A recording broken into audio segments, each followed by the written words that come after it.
Hello, welcome to all. आप सभी के सत्या क्लासेस पे स्वागत है। आशा है कि आप सब अच्छे से एग्जाम की तैयारी कर रहे होंगे। आपका प्यारा सा चैनल सत्या क्लासेस और आपका प्यारा सा भाई अश्विनी कुमार आज आपका एक टॉपिक लेके आया है। रॉलेट एक्ट एवं जालियांवाला बाग हत्याकांड क्या था। रॉलेट एक्ट जो है, ध्यान सुनिएगा, बहुत अच्छी कहानी है। दोनों एक दूसरे से संबंधित है। कैसे? अगर ये घटना नहीं होती तो शायद ये भी नहीं घटती। ये क्या है रॉलेट एक्ट? रॉलेट एक्ट जो है एक कानून है। क्या है? कानून है। रॉलेट एक्ट जो है ये कानून है। ये क्यों लगाया गया, जिससे समझते हैं। देश में बहुत से क्रांतिकारी जो आंदोलन आदमी थे, जो क्रांति करते थे, उसे दबाने के लिए चेम्सफोर्ड ने, किसने? चेम्सफोर्ड। इंपॉर्टेंट है, नाम याद रखना इंपॉर्टेंट है। चेम्सफोर्ड। चेम्सफोर्ड ने, एक न्यायाधीश थे सिडनी, है ना, रॉलेट, सिडनी रॉलेट एक न्यायाधीश थे। क्या थे? न्यायाधीश जो थे सिडनी रॉलेट की अध्यक्षता में। जैसे मान ले न्यायाधीश जो थे सिडनी रॉलेट थे, उनकी अध्यक्षता में चेम्सफोर्ड ने एक कानून बनाया जिसे हम रॉलेट एक्ट के नाम से जानते हैं। ये कानून क्या था? ये कानून 21 मार्च 1919 ईस्वी में पारित की गई थी। 1919 ईस्वी में क्या की गई थी? पारित की गई थी। वो भी केंद्रीय विधान परिषद में इसे लागू किया गया था। जहां न्यायाधीश बैठे थे सिडनी रॉलेट, वहां पे चेम्सफोर्ड ने बताया अपनी जो आपत्तिजनक बातें थी कि क्रांति बहुत बढ़ रही है, कानून बनाया जाए। तो न्यायाधीश सिडनी रॉलेट की अध्यक्षता में चेम्सफोर्ड ने ऐसा कुछ बताया, जिसके कारण इन्होंने एक नियम बनाया, कानून बनाया, जिससे हमने रॉलेट एक्ट का नाम दिया गया, क्योंकि ये जो क्या बोलते हैं न्यायाधीश थे वो अपने नाम पे नियम बनाए। ये नियम 21 मार्च 1919 ईस्वी को पारित किया गया था, केंद्रीय विधान परिषद में पारित किया गया था। क्या बताया गया इसमें? हमें बताया इस कानून के तहत हम एक जगह 10 आदमी बैठ सकते, सभा नहीं लगा सकते। इसमें किस पे मान ले हम पे शक हुआ तो हमें पकड़ के जेल में पैक कर दी जाएगी, और वहाँ अत्याचार भी किए जाते थे। तो ये एक ऐसे कानून थे जिसमें आपको शक के आधार पे पकड़ता था, जेल में ले जाके मुकदमा चलाता। ना आप अपील कर सकते हैं, ना आप कुछ कर सकते हैं, ना आप बोल सकते हैं अपने बारे में, ना आप अपने वकील रख सकते अपने पक्ष में। ये एक ऐसी कानून थे जिसे हम शक के आधार पे जो भी जिसका मन हुआ हमें इस पे शक है तो उसे पकड़ के हम जेल में डाल देते थे। आप अपील तक नहीं करवा सकते थे, वकील भी नहीं रख सकते कि हाँ हमने नहीं किया ऐसा। तो यह एक बहुत खतरनाक कानून था जिसे महात्मा गांधी ने, किसने? महात्मा गांधी ने काला कानून भी कहा था। कौन सा कानून? काला कानून। पूछता है एग्जाम में कि आप काला कानून से क्या समझते हैं? तो काला कानून एक ऐसा कानून, काला कानून ही दूसरा नाम क्या है? रॉलेट एक्ट, जिसमें किसी को शक के आधार पे पकड़ लिया जाता था और उस पर मुकदमा, अपील, कोई सी चीज की कार्रवाई नहीं की जाती थी।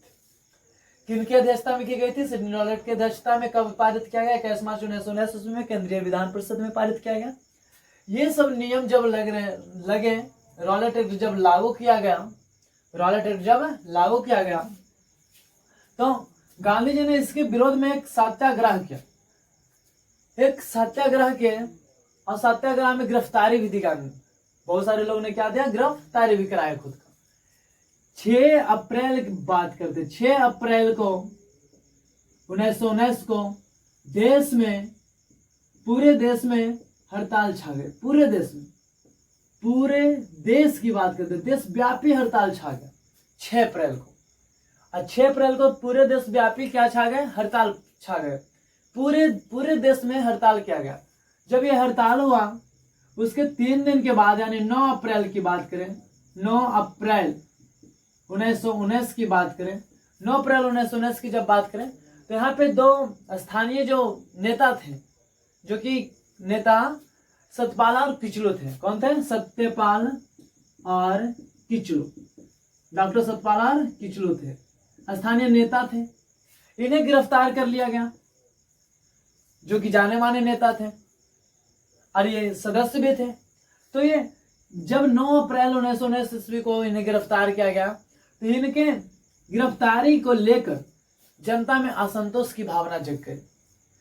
उन्हें लगा कि जिसे मन हो रहा है उसे पकड़ के आप नहीं रख सकते, बिना मुकदमा चलाए, किसी की अपील भी नहीं सुनते हैं, ये कैसा कानून है, हम नहीं मानेंगे। देश के जनता में ना क्या छा गए, एकदम खौफ से छा गए। तो ये क्या किए, 9 अप्रैल के बाद, 4 दिन के बाद, 13 अप्रैल की बात करते हैं, 13 अप्रैल 1919 एक पंजाब में स्थित पंजाब के अमृतसर में एक जगह का नाम है जालियांवाला बाग जालियांवाला बाग, और नाम है जालियांवाला बाग।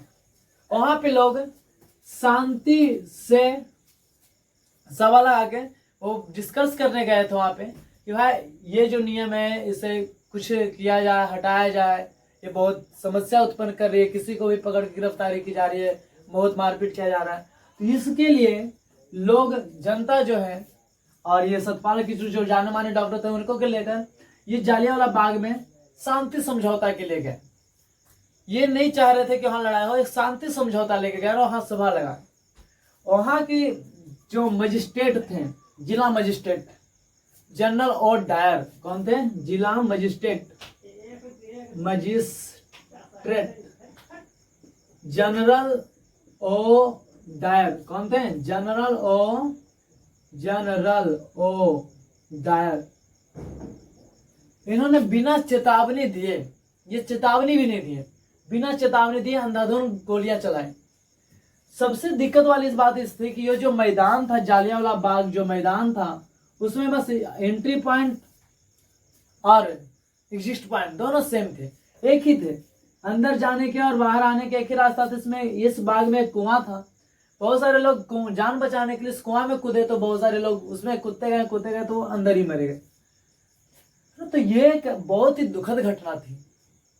जालियांवाला बाग 13 अप्रैल 1919 को घटित हुआ, जहाँ के जिला मजिस्ट्रेट कौन थे उसमें का, जनरल ओ डायर। इन्होंने आया और शांति से जो चल रहे थे सभा, उस पर अंधाधुंध गोलियां बरसाई। इसमें हजारों लोग मारे गए। इसी को हम जालियांवाला बाग हत्याकांड के नाम से जानते हैं। इसमें हत्या की गई, यानी कि खुद से नहीं, इसमें हत्या की गई जबरदस्ती, इसलिए इसे हत्याकांड के नाम से जानते हैं। इसके बाद ये जो घटना घटी, उसके बाद गांधी जी और रविंद्रनाथ टैगोर, ये दोनों ने अपनी उपाधि त्याग दी। इन्होंने कहा कि हमें उपाधि भी नहीं चाहिए, क्या करेंगे उपाधि लेके। गांधी जी ने कैसर ए हिंद की उपाधि त्याग दी और इन्होंने नाइट की उपाधि त्याग दी। गांधी जी ने कैसर ए हिंद की उपाधि जालियांवाला बाग हत्याकांड के बाद त्यागी, और ये रविंद्रनाथ टैगोर जो थे उन्होंने अपनी नाइट की उपाधि त्याग दी। बोले क्या उपाधि लेकर करेंगे, हमारे देश की जनता को तो ऐसे ही मारा जा रहा है। तो ये दोनों अपनी उपाधि को त्यागे। ये थी जालियांवाला। तो रॉलेट एक्ट के कारण अगर ये कानून नहीं आता, ना देश में हड़ताल छाती है, क्या थी, देशव्यापी हड़ताल थी 6 अप्रैल को। 6 अप्रैल के बाद 3 दिन के बाद 9 अप्रैल को सतपाल और जाने माने नेता जो थे सतपाल और किसी लोगों को गिरफ्तार कर लिया गया। उनके लिए एक शांति सभा बैठाई गई। कहाँ, जालियांवाला बाग में, जो कि पंजाब में स्थित है। कहाँ है, पंजाब के अमृतसर में है, तो पंजाब में स्थित है।